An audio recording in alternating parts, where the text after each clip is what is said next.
नमस्कार, जोहार साथियों। आप सभी का स्वागत है झारखंड जीके की क्लास में।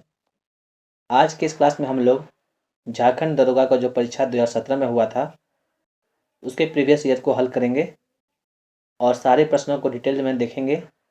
और ये प्रश्न ही लगातार रिपीट होते हुए आते हैं झारखंड के एग्ज़ाम में, इसलिए ये सेशन काफ़ी महत्वपूर्ण होगा। तो चलिए शुरू करते हैं। पहला प्रश्न है कि सिंहभूम जिला भारत के कितने राज्यों के साथ अपनी सीमाओं को साझा करता है? यहाँ पे सिंहभूम दिया हुआ है, तो इसका मतलब आपको पूर्वी सिंहभूम मानना है। क्या मानना है? पूर्वी सिंहभूम। ठीक है। कभी भी एग्जाम में अगर सिंहभूम बस दिया गया है तो उसको पूर्वी सिंहभूम ही मानना है। तो पूछ रहा है पूर्वी सिंहभूम जिला भारत के कितने राज्यों के साथ अपनी सीमाओं को साझा करता है? तो पूर्वी सिंहभूम का जो जिला है वो झारखंड के दक्षिण में है। इसके पूरब की तरफ आपको पश्चिम बंगाल मिलता है। कौन सा? पश्चिम बंगाल। और इसके दक्षिण की तरफ आपको मिलता है उड़ीसा राज्य। कौन सा राज्य? उड़ीसा। तो ये भारत के दो राज्यों को टच करता है। इसकी सीमा कौन सी? पश्चिम बंगाल और उड़ीसा। तो इसका जो सही जवाब होगा वो ऑप्शन नंबर बी होगा, यानी कि 2 राज्य। ठीक है, बढ़ते हैं हम लोग अगले प्रश्न पे। हमारा अगला प्रश्न है कि कौन सा कथन गलत है? इसमें 4 कथन दिए गए हैं। पहला कथन है कि अर्जुन पुरस्कार खेल के क्षेत्र में दिया जाता है। तो ये बिल्कुल सही है। ठीक है। अगला प्रश्न है कि साहित्य अकादमी पुरस्कार साहित्य के लिए दिया जाता है। ये भी सही है। अगला ऑप्शन है अशोक चंद्र पुरस्कार झारखंड में बहादुरी के लिए प्रदान किया जाता है। तो झारखंड में ऐसा कोई पुरस्कार नहीं है जिसका जो बहादुरी के लिए दिया जाए और उसका नाम अशोक चंद्र हो। तो ये बिल्कुल ही गलत है। और जो अंतिम था झारखंड सेवा रत्न पुरस्कार झारखंड सरकार द्वारा दिया जाता है, ये बिल्कुल सही है। ठीक है। तो इसमें हमको गलत छांटना था। तो गलत कौन था? ये वाला अशोक चंद्र पुरस्कार झारखंड में बहादुरी के लिए दिया जाता है, ये बिल्कुल गलत है। बढ़ते हैं अगले प्रश्न पर। प्रश्न नंबर 3 है कि अमृत है, इसका फुल फॉर्म क्या होगा? तो इसका जो फुल फॉर्म है ऑप्शन नंबर ए है, Atal mission for rejuvenation and urban transformation. ये जो अमृत योजना है ये आपका 25 जून, कब? 25 जून 2015 को लॉन्च किया गया था। 25 जून 2015 को लॉन्च किया गया था। ये जो योजना है ये ministry of housing and urban affairs केंद्र सरकार के द्वारा लॉन्च किया गया था। ठीक है। इस योजना का लक्ष्य क्या था? तो शहरों में क्या है? पानी की सुविधाएं, सीवरेज जो होता है उसको ठीक करना, ड्रेनेज सिस्टम यानी कि बाढ़ वगैरह जब आ जाती है शहर में, जब लगातार बारिश होता है, सबको ठीक करना है, इसका उद्देश्य था। तो कब लॉन्च हुई थी ये? 25 जून 2015 को केंद्र सरकार के द्वारा। अमृत इसका शॉर्ट नाम है। फुल नाम क्या है इसका? Atal mission for rejuvenation and urban transformation. Option number A इसका बिल्कुल ही सही जवाब है। बढ़ते हैं अगले प्रश्न पर।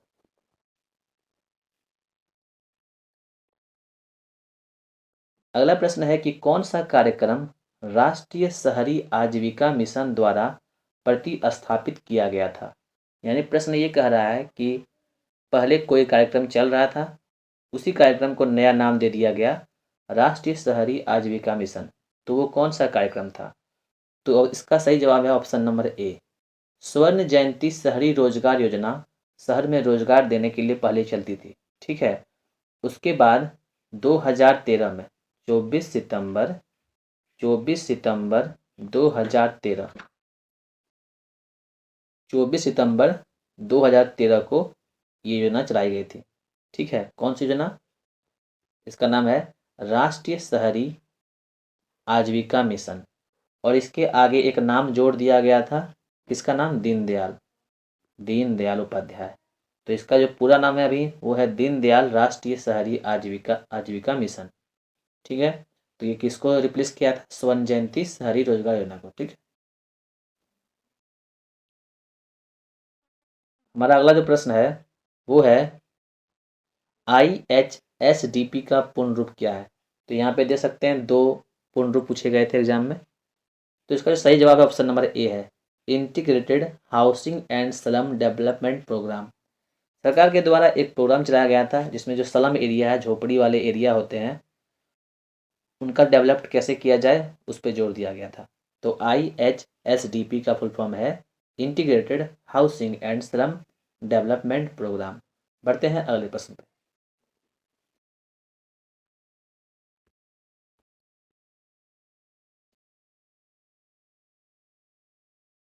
कौन सा कथन गढ़वा जिला के बारे में सही नहीं है, ये पूछ रहा है। ठीक है, हमारे पास 4 कथन दिए गए हैं। कौन सा कथन सही नहीं है, चलिए हम पढ़ते हैं ऑप्शन नंबर डी को पहले। जिले में केवल एक नगर पालिका है जो गढ़वा मुख्यालय में स्थित है। ये सही है कि गढ़वा जिले में एक नगर पालिका है जो कहाँ पे है, गढ़वा मुख्यालय में। ऑप्शन नंबर सी को पढ़ते हैं। 6 मई 1924 को गढ़वा संघ बोर्ड 1922 के ग्राम प्रशासन अधिनियम के तहत बनाया गया था। ये भी बिल्कुल सही है। बढ़ते हैं ऑप्शन नंबर बी पे। 2011 की जनगणना के अनुसार गढ़वे जिले की जनसंख्या जो है वो 13,22,000 थी। ये भी सही है। ठीक है, यानी कि इस बी सी डी तीनों सही है। यानी जो ऑप्शन नंबर ए हमारा है जिसमें लिखा गया कि पूरब में गढ़वा अनुमंडल पलामू जिले के 6 प्रखंडों को मिलकर बना था, जिसे पलामू जिले से अलग किया था, ये गलत है। ठीक है, बढ़ते हैं आगे प्रश्न पे।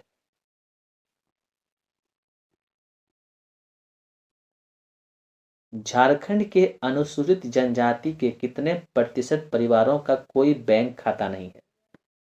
पूछ रहा है कि झारखंड में जो शेड्यूल्ड ट्राइब पाए जाते हैं उनके कितने प्रतिशत परिवारों के पास बैंक का खाता नहीं है।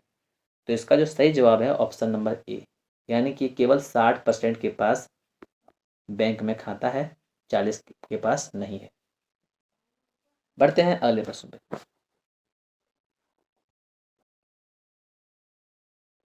निम्नलिखित में से कौन भारतीय महिला हॉकी टीम की कप्तान रही है। यहाँ पे 4 लोगों का नाम दिया गया है। बिमल लकड़ा, मयांक चांग, अंशुता लकड़ा और अरुणा मिश्रा। इसमें बताना है कि झारखंड से संबंधित है कौन सी वो महिला है जो भारत की हॉकी महिला टीम का कमान संभाल चुकी है।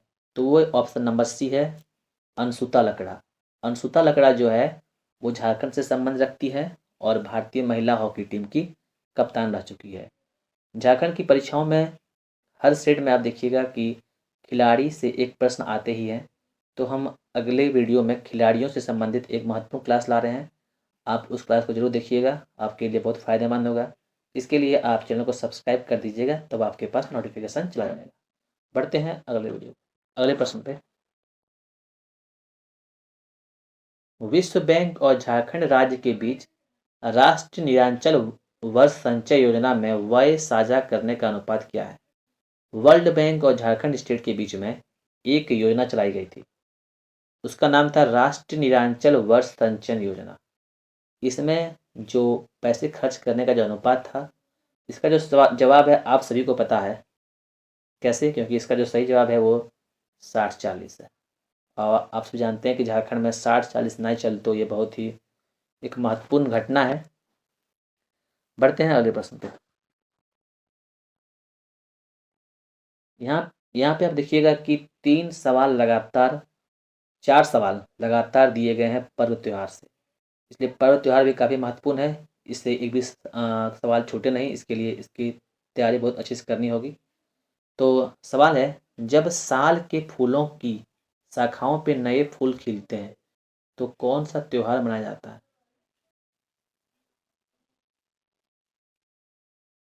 इसका सही जवाब है ऑप्शन नंबर बी, सरहुल।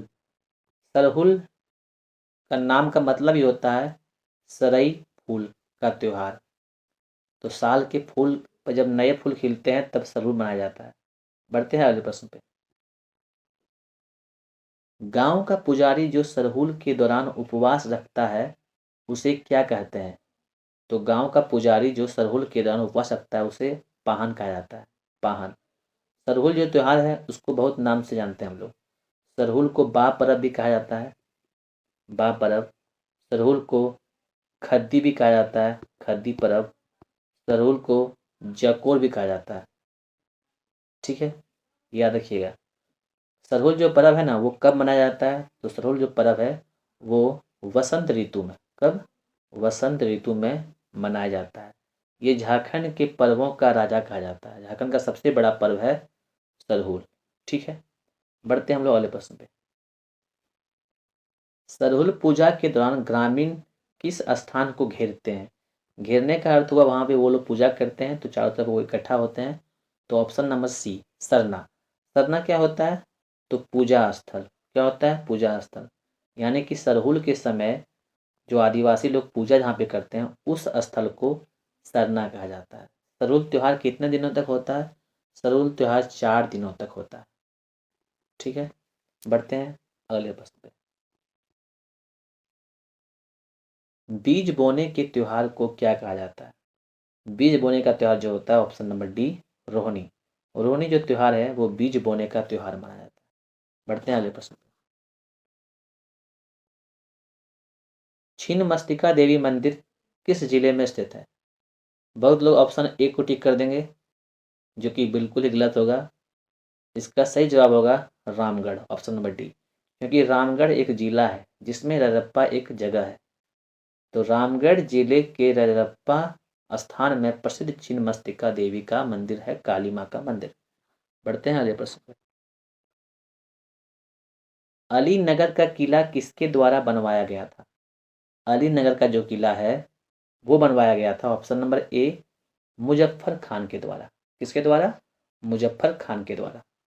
आप लोग भी अपना आंसर कमेंट में कर सकते हैं और आप लोग जरूर कमेंट कीजिएगा कि आपके कितने प्रश्न सही हुए। बढ़ते हैं अगले प्रश्न पे। कुषाण सम्राट कनिष्क के सिक्के झारखंड के किस जिले से प्राप्त हुए?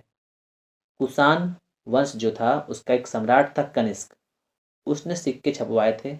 तो वो झारखंड के किस जिले में मिले थे? तो झारखंड के रांची जिले में कुषाण वंश के सम्राट कनिष्क का सिक्का पाया गया। पढ़ते हैं अगले प्रश्न पर। गंगा नारायण के नेतृत्व में भूमिज विद्रोह किस स्थान पे हुआ था?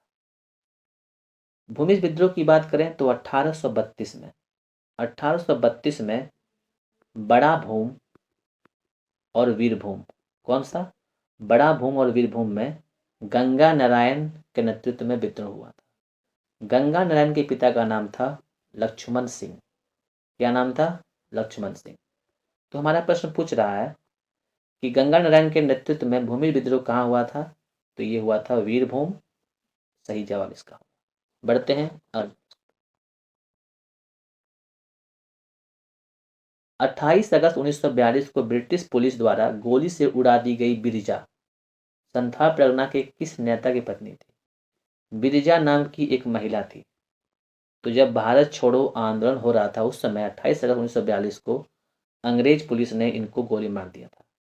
तो ये संथाल परगना के एक नेता की बीवी थी। तो वो नेता कौन थे? हरिहर मिर्घा। हरिहर मिर्घा की बीवी थी बिरजा, जिसको पुलिस की गोली लगी थी और ये इनका निधन हो गया था। बढ़ते हैं अगले प्रश्न पे। कौन सी प्रशासनिक व्यवस्था भारत की प्रथम गणतांत्रिक व्यवस्था का उदाहरण प्रस्तुत करती है? झारखंड जीके के सेक्शन में कुछ सवाल वर्ल्ड जीएस, इंडिया जीएस से भी आ जाते हैं। तो इससे आपको घबराना नहीं है, झारखंड जीएस का ही सेट है। ठीक है, तो इसमें सेव्ड मंकी जो प्रशासन है वो भारत की प्रथम गणतांत्रिक व्यवस्था का उदाहरण है। ठीक है, बढ़ते हैं अगले प्रश्न पे।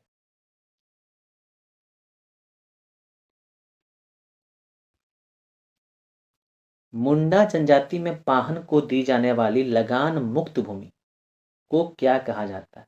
पाहन कौन होते हैं? पाहन होते हैं मुंडा जनजाति में पुजारी, जो पूजा करवाते हैं। तो उसको मुंडा जनजाति में लोग अपने सेवा भाव से भूमि दान करते हैं और उसके लिए कोई लगान वगैरह नहीं लेते हैं। उस भूमि को डाली कटारी भूमि, कौन भूमि? डाली कटारी भूमि कहा जाता है। बढ़ते हैं अगले प्रश्न पे। गिरिडीह के कौन से व्यक्ति ने क्रांतिकारियों को धन मुहैया कराया था? गिरिडीह के एक व्यक्ति थे जो क्रांतिकारियों को क्रांति करने के लिए पैसे देते थे, मतलब उनकी हेल्प करते थे। तो उनका नाम क्या था? उनका नाम था ऑप्शन नंबर बी, मनोरंजन गुहा। ये कहाँ के थे? गिरिडीह के। बढ़ते हैं अगले प्रश्न पे। कोनार विद्युत गृह पावर स्टेशन निम्न में से किस जिले में स्थित है? तो कोनार विद्युत गृह जो पावर स्टेशन है जिससे झारखंड में बिजली सप्लाई होता है ये सबसे पहले किस नदी पे है? तो ये बोकारो नदी पे है। कौन नदी पे है? बोकारो नदी पे।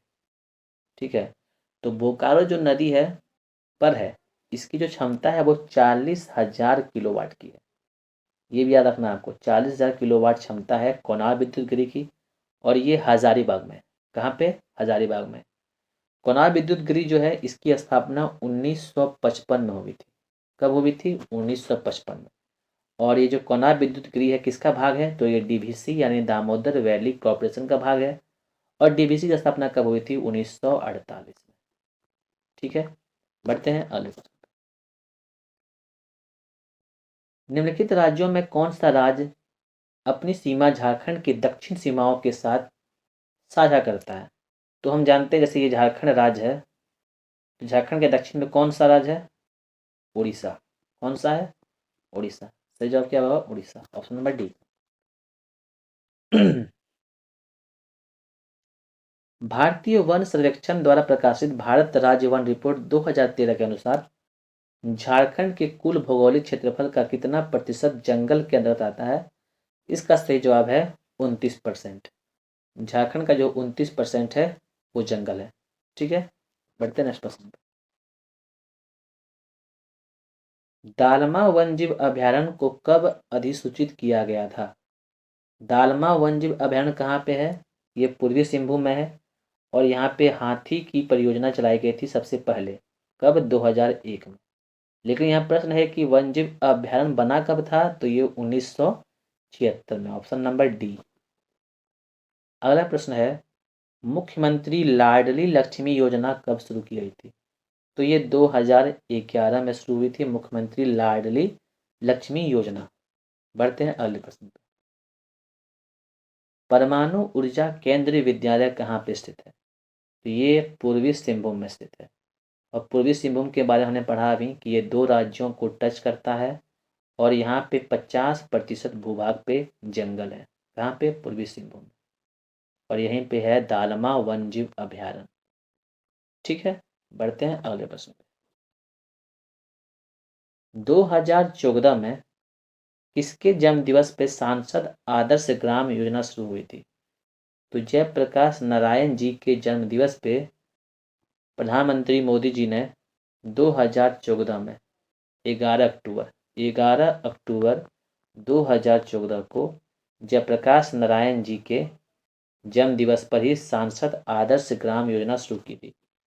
अब सांसद आदर्श ग्राम योजना क्या है कि हर सांसद को एक गांव को गोद लेना है और उसका विकास करना, लेकिन वो गांव सांसद का अपना या अपनी पत्नी या पति का गांव नहीं होना चाहिए। ठीक है, बढ़ते हैं अगले प्रश्न। मुंडा आदिवासी क्षेत्रों में गांव का मुखिया क्या कहलाता है? तो मुंडा जो आदिवासी क्षेत्र है उसमें जो पंचायत होता है उसे कहते हैं हातू। और जो हेड होता है वहाँ कहते हैं मुंडा। तो गांव का मुखिया क्या हो गया? हातू मुंडा। अभी हमारा नेक्स्ट और लास्ट प्रश्न है कि मुख्यमंत्री जन वन योजना के लिए वृक्षारोपण की अधिकतम सीमा कितनी है? तो ये है 50 एकड़। तो ये हमारा सेशन यहाँ पे समाप्त होता है। उम्मीद करते हैं कि ये आपको अच्छा लगा होगा और अपने भाई को ज़रूर सपोर्ट करें। हम इसके आगे बहुत ही महत्वपूर्ण प्रश्नों की श्रृंखला को लेकर आएंगे। वीडियो अच्छा लगे तो लाइक कीजिएगा, दोस्तों को भी शेयर कीजिए और चैनल को सब्सक्राइब भी कीजिएगा। Thank you for watching.